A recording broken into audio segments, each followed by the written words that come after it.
Hi everyone. I can't see you. I can just see James's lovely face. So thank you for letting me talk remotely. It's been and patiently waiting. It was meant to be done in person. However, I'm in a hotel, as you can see, and I've been called away on site, and I desperately wanted to deliver this talk. This talk won't be that long, 20 minutes max. It's just a build on from 101. And I've kind of slightly shortened it because I could talk for hours about AD, but we'll get onto it. So welcome all to Active Directory 102 Common Attack Pass, getting a foothold. So most of you know who I am, sure. Senior pen tester at Clarinet, cybersecurity, experience about 8 years, 2 years network engineer, all around pen tester, cybersecurity nerd with a passion for sharing knowledge. That's why I do these talks. There's my GitHub, Discord, and LinkedIn. If you care for to share or follow me on Discord if you want to talk to me, GitHub if you want to follow my tool stuff, LinkedIn if you care for that. So what we'll be learning today, stepping stones to what to look for when attacking AD and how to get information. As somebody who really did jump in the deep end when it comes to internal infrastructure testing when he first became a junior pen tester, and I was like, oh my God, somebody help me. I thought I would share some knowledge on what to look for and how to get information out of Active Directory, and how to get a foothold in AD. You know, how to get your first user account. That works because that is the first kind of stepping stone. I always found the hardest personally. Once I had that, it was all good. And someone said to me, like a couple, I think it was StillCon actually, if anyone was at StillCon, someone said to me that I had no memes in my talk. So I thrown in some memes, but that's me trying to explain Active Directory to people. Just a quick disclaimer, I could spend now till 2027, even beyond that probably, talking about AD security. My God, Zoom. Sorry. Yeah, I sadly don't have that amount of time. I have 30 minutes, probably less than that now because Zoom's free thing is 40 minutes. So I highly encourage you all to perform your own research on anything you see in today's presentation. I also apologize for any spelling mistakes. I am dyslexic and autistic. Someone found some in my 101 talk and messaged me relentlessly about it, and I was like, I'm sorry. But they are fixed now. Also, this is not a definitive list of common tools used. I've just of tools used and can be used in AD and attacking AD. I have just picked the most common ones and the ones I've used personally during my time testing. And a copy of this talk and 101 can be found in my GitHub repo if you care for it. And if you want to go back, quick recap, please go and watch the 101 video. I won't be covering the same topics just to save time. Hopefully it's become like a little playlist once we've done all 1 to 105 on the YouTube channel. James is probably nodding his head like, oh, more editing. But basic concepts, so what we discussed today, basic concepts of AD and how the network is normally, sorry, what was discussed in the following talk, sorry, is basic concepts of AD, how the network is normally put together at a basic forest level. So domain controller, which is a DC, sometimes often referred to as a DC. We won't be covering the basic tools used in attacking directory. I will assume that you know them, and if you don't, please perform your own research. And obviously, we discussed a slight introduction into attacking AD. There is a link for the talk on this slide, but it's all on the DEFCON YouTube channel for this chapter. So let's get into it. Information gathering within Active Directory. So, you know, what do you look for in Active Directory? You know, once you've performed your initial Nmap scan, which I'm sure we all know what Nmap is, network mapper, mass scan, whatever you want to use. What do you look for? Typical services that I found in Active Directory are SMB, so service meshes in block. So this can be used for identifying what versions of Windows you've got in your environment. So whether that be, I've seen 2003, 2000 still in use, all the way up to obviously now 2023 and things like that. You also look at LDAP. So SMB, sorry, I was quickly took on SMB because SMB is very, very important. So SMB can be used for versioning. It can also be used for if there's anonymous access or LL signing disabled, can be used to, so if you've got no credentials, right, you've got nothing at all, I always look at SMB and look and see if I can find any shares that are open that I can access. So sometimes, mostly in CTS, but sometimes in real world environments, you do find that SMB has shared anonymous access. So you can log on to that SMB server with no credentials and see what's in there. Sometimes there might be some text files. Sometimes there might be an application that has some hard-coded credentials in. You know, it can be a really good treasure trove and gold mine for when you're hunting for credentials and trying to get that first initial user account foothold, what have you. LDAP. So typically by design now, from 2016 and onwards, LDAP signing is forced, and you need to enumerate to start enumerating information from it. You do need some form of credentials. But if you've got an older environment or you've got a legacy environment, LDAP signing isn't always enforced, and you can do LDAP anonymous. So with a tool which we'll touch on in a bit, LDAP signing, LDAP anonymous access binding, you can actually enumerate all of the user accounts from Active Directory, which is really, really cool and really, really helpful when you're trying to get a foothold. So if you've got all those user accounts, you haven't got to do some other steps, which we'll talk about as well. But typically by design in most AD environments in this day and age, that is no longer the case. But I thought I'd touch on it anyway, because I have seen it and I have done it. NetBIOS. So NetBIOS is notoriously, obviously, a Microsoft function, so you will definitely see this in Active Directory. Most information that's gathered isn't so much. It can be used for obviously giving you machine names. So when machine names are given on an Active Directory environment, they will often get given a user like a machine one or whatever. But sometimes a lot of admins actually name the machines in a similar conjunction to how user accounts are. So if you can look at the NetBIOS, so your MBT stat or Nmap or NXC, you will actually get the actual computer name itself, and so on and so forth. So to using that, you can actually like look at I'm trying to lost my train of thought here, but you can actually kind of just like right, this computer is called this, so a user account might be called this, and that can be used for guessing user account names later on. FTP still about. Sometimes it's non-access, especially in printers by default. So sometimes you might be able to access. I doubt anyone prints their password these days, but you can access FTP servers. Sometimes they have anonymous access in there, and might be able to find stuff there if the client is doing that. Tell them. So yeah, I'll just quickly touch on the services. So many tools can be used for SMB enumeration. My go-to, and I'm sure James knows, and other people that know me. I love NXC. I think NXC is literally. I was talking to another colleague yesterday that NXC is probably one of my top tools that I look for when I'm apart from Nmap as well, but NXC and Nmap are my two tools that I would solidly use when I'm doing AD testing. So this is just a quick screenshot I grabbed off Google. A lot of the screenshots I've grabbed off Google. I didn't have time, unfortunately, to make my own, but this shows here. So if you just do NXC SMB host.txt, so that will have all the IP addresses. So say you get given a list of a subnet, you get a subnet, and it'll scan that entire subnet for Windows version. So you can see here in the screenshot that you've got SMB Unix, even find Unix devices because SMB isn't just for Microsoft, but it is notoriously found for Microsoft devices. But you can see here you can use Windows Server 2000 to Windows 10 or Server 2019, build version, the type of type of architecture used, which is very important when exploiting later. You can see that they found some Windows 7 Ultimate 7601, so you could run MS1710 against that. But NXC SMB enumeration isn't just for finding version numbers. It can be used also, we'll touch on later. It can also be used to find anonymous share access. It's a great tool, NXC. But you can use Nmap, enum for Linux to a degree, and other tools that we touch on in 101 talk for SMB enumeration. So no creds. SMB gets even more valuable when you've got credentials, which we'll touch on in a sec. NetBIOS enumeration, as I already mentioned, it gives you the desktop name, but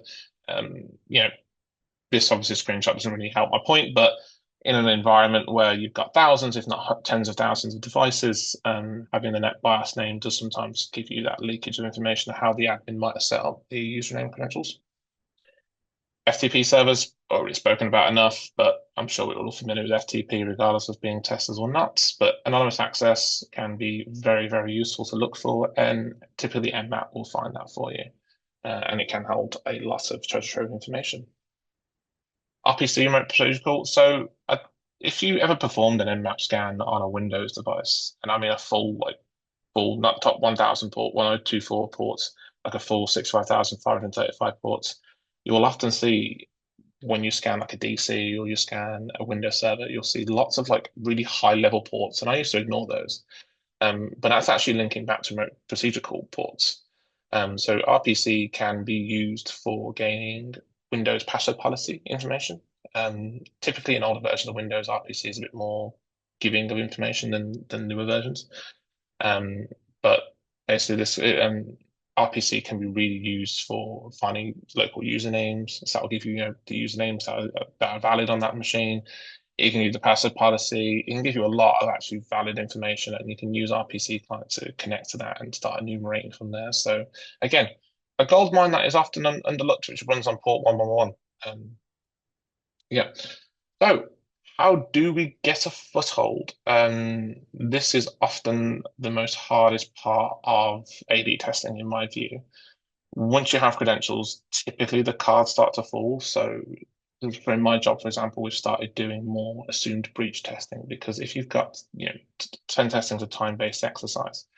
So you often don't have enough time to, if you spend all week trying to get AD and like trying to get usernames, and on Thursday, you got Monday to Friday, Thursday, you finally get your first set of credentials. Okay, I've got a day now to do privilege escalation and find out every single path from that point to AD, right? And the client's not really getting it. So a lot of the time, so we started doing more assumed breach testing. But often that's not the case. A client wants to say, okay, my attacker's on my network. What can they do? Can they get an account and things? Sometimes they will also do like a time-based exercise. So you got 5 days, you'll do 2 days trying to find credentials. And if you don't find credentials on that, they'll give you a user-based set, like a standard user, like an employee, standard employee, and see if you can privilege from that. Because typically, once you've got some form of credentials, the cards do start to fall unless the AD environment is very sandboxed and very hardened, which I'm not seeing, which is good. I'm not here just to mess about. Um, so getting a foothold, a lot of information on an Active Directory domain can be obtained through LDAP. So LDAP is Lightweight Directory Access Protocol. Um, so it's kind of like, I think of it as I don't know if I'm probably going to date myself here, but the yellow pages. It's kind of like the index of all things. So um, a lot of information can be obtained, as I already mentioned, through LDAP. However, most of the time it is not possible due to needing credentials. LDAP search tool can be used here to obviously find and enumerate stuff. And LDAP search can be used with anonymous bind exploit to pull all that user information down. And not just like a list of users can provide the password policy, which is vital for password spraying attacks later, which is a conjunction to this. So you can get your full list of users, which I've done a few times, not often, but has been great to say when you get the foothold, which I touched on 103. So when you get that foothold, you do then can go back to these services and then enumerate again. Right?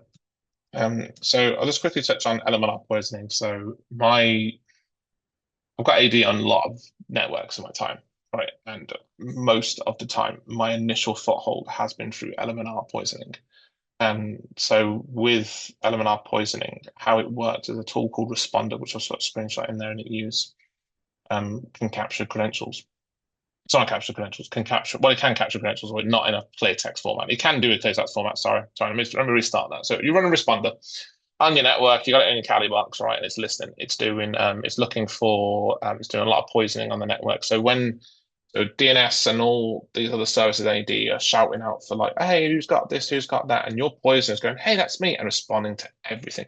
This is very, very, very loud. So if any red teamers are here or new red teamers or people who don't really understand AD and want to do more stealth attacks, do not run element poisoning attacks. They will be detected by the SOC within minutes if the SOC's doing their job. So be careful with that. But my point is, it will go me, and respond, and then relay that response back to its original owner. So there's no like kind of DDoS level attack here. But that will capture that NTLM-v. So right here, you've got an NTLM-v2 hash. A responder doesn't just capture NTLM-v2, it can capture NTLM-v1 and NTLM, and can do clear text credential grabbing. I've actually gotten AD through a application running on a client's desktop that was sending clear text credentials across the network. LLR responder responded to that application and captured clear text credentials and was actually local admin for that user on that system. It was a mess, but it was fantastic to me anyway. But anyway, so once you've got this NTLM-v2 hash, which you'll most commonly find these days in most common Active Directory environments, if you were to run Responder and LMNR was turned on, you can't relay this. You can relay NTLM-v1 and NTLM hashes, but you cannot do that with v2. So what we most likely do in this standpoint is grab that NTLM v2 hash, take that offline, and perform a offline cracking with hashcat attack. And that will, if the password is weak, I mean, depending obviously how long a piece of string is or how long your assessment is, if you've only got a day, you've only got a day to crack it.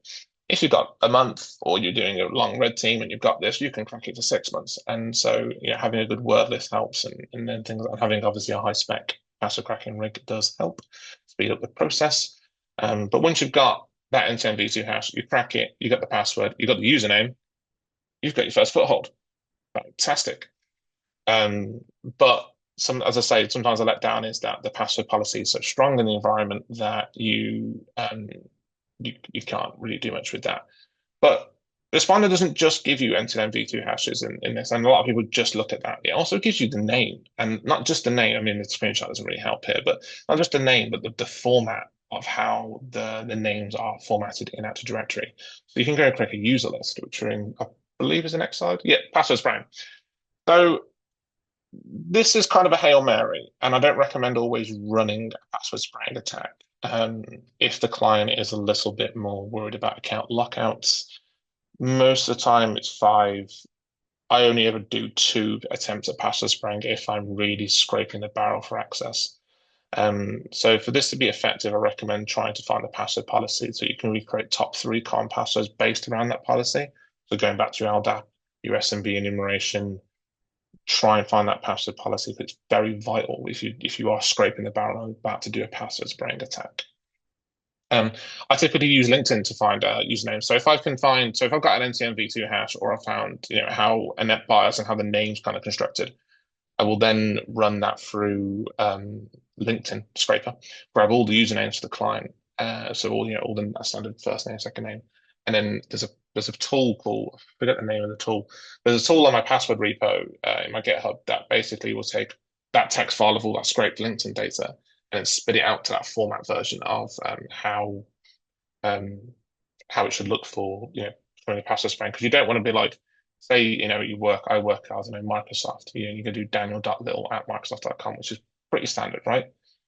But I've seen some clients that do d little or little d, or the first few letters of your last name with a couple of letters of your first name. So finding that out before you do any sort of password spraying attack is vital, because even if your passwords are correct, your username format isn't correct. So that's very, very important to remember and consider when doing these sorts of attacks. And also password lockout. You do not want the client calling you up going, why is 500 users calling me up on my help desk because you've locked out everyone? And you're like, oh, I'm so sorry. And the help desk is bogged down because of the things, and you'll become very much disliked. So ASREC roasting. So quickly onto ASREC roasting. This is another way. I should have swapped this slides around actually, because I would try ASREC roasting first before doing password spraying, but I digress. So ASREC roasting is a technique that enables adversaries to steal the password hashes of user accounts to have Kerberos pre-authentication disabled. So this has to be disabled by an actual admin doing this. This isn't by default. They may do this for a number of different configuration reasons. It's becoming less and less popular as time goes on, but people still have these sorts of accounts with pre-authentication disabled. So if a user account has got pre-authentication disabled, so again, say if you scrape all of LinkedIn and you can't do password spraying and you can't get the NTMV2 hash, but you have a list of usernames, still very vital. So you can use I put a screenshot, I can't remember exact, but NXC can do this, and so can Impact it. So you can scan the entirety of that usernames for ASREC roastable accounts. Now, once you have got those lists of users, you can then spray the entirety of that against a DC and look for any. So in this screenshot here, it shows that they're using LDAP for it. You can use no, you can't use SMB. You can just use LDAP for it. So use LDAP protocol against a DCIP with a list of usernames that they found, and they're giving no passwords. So you've got no password at this point. And you're looking for ASREC roastable accounts. So this will then give you the Kerberos, sorry, the cache for the Kerberos ticket, and will give you that user account that in that hash there is that user account's password, right? It's got pre-authentication disabled.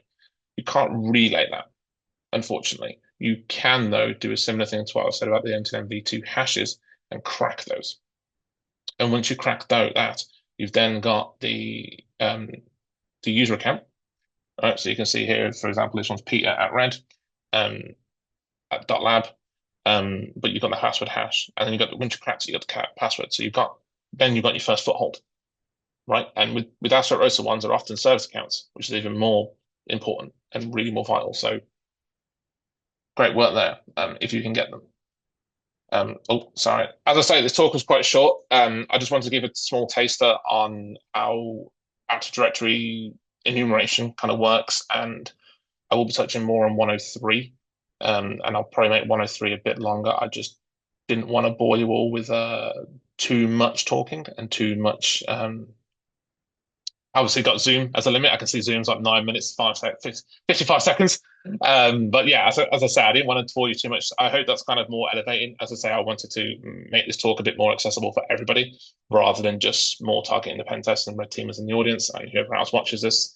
Again, if you guys ever want to talk about anything security with me or ever want to pick my brain or I can pick yours or we can have a coffee online, whatever floats your boat, please reach out to me on socials. I'm more than happy to share knowledge and learn. But I will take 5 minutes of questions because I'm due at work in half an hour and I've got to eat dinner.